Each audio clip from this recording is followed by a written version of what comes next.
ఒక చిన్న పట్టణంలో మీరా అనే యువతి ఉండేది. ఆమె ఎంతో మంచితనంతో, కష్టపడే స్వభావంతో, తన కుటుంబాన్ని ఎంతో ప్రేమించే మనసుతో జీవించేది. ఎన్నో అడ్డంకులు ఎదురైనా ఆమె తన ప్రయత్నాలను ఆపలేదు. కాస్త సొంత బిజినెస్ మొదలుపెట్టాలని భావించి స్వంతంగా ఒక బుట్టీక్ ప్రారంభించింది.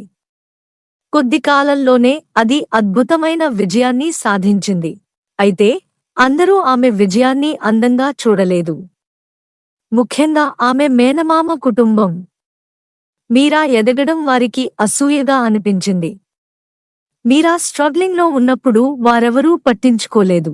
కాని ఇప్పుడు ఆమె సక్సెస్ చూస్తే ఊహించలేకపోయారు. ప్రతి కుటుంబ సమావేశంలో ఆమెను కించపరిచేలా మాట్లాడేవారు. మీరా, నీకు ఇప్పుడు డబ్బు లెక్క పెట్టుకోవడంలోనే సమయం సరిపోతుందేమో, కుటుంబాన్ని పట్టించుకునే టైం లేదుగా.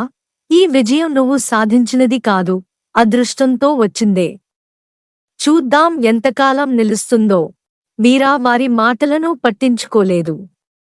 తన పనిలోనే మునిగిపోయింది. కాని ఆమె బంధువులు మాత్రం అక్కడ ఆగలేదు.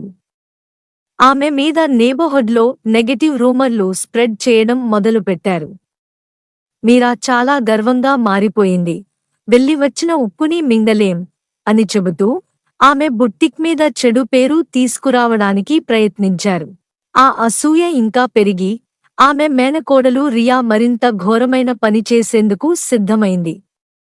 ఓ రాత్రి ఆమె మీరా డిజైన్ నోట్స్ దొంగిలించి వాటిని తనవిగా చెప్పి అమ్మాలని ప్లాన్ వేసింది.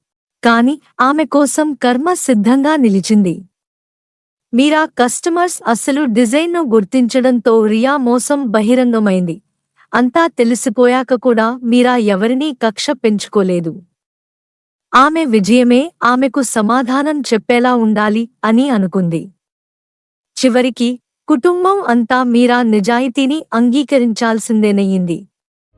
వారు సిగ్గుతో తల వంచగా మీరా మాత్రం ఇంకా ఎదిగిపోయింది. ఈ కథలో నీతి, సత్యం ఎప్పుడూ నెగ్గుతుంది. శ్రమ, నిజాయితీ, మంచి మనసున్న వారిని ఎవరూ ఓడించలేరు. కుళ్ళు కుట్రలు చేసేవాళ్లు ఎప్పటికీ అయినా గోతిలో పడాల్సిందే. అందుకే మంచిగా ఉందాం, అందరూ మంచిగా ఉండాలని కోరుకుందాం.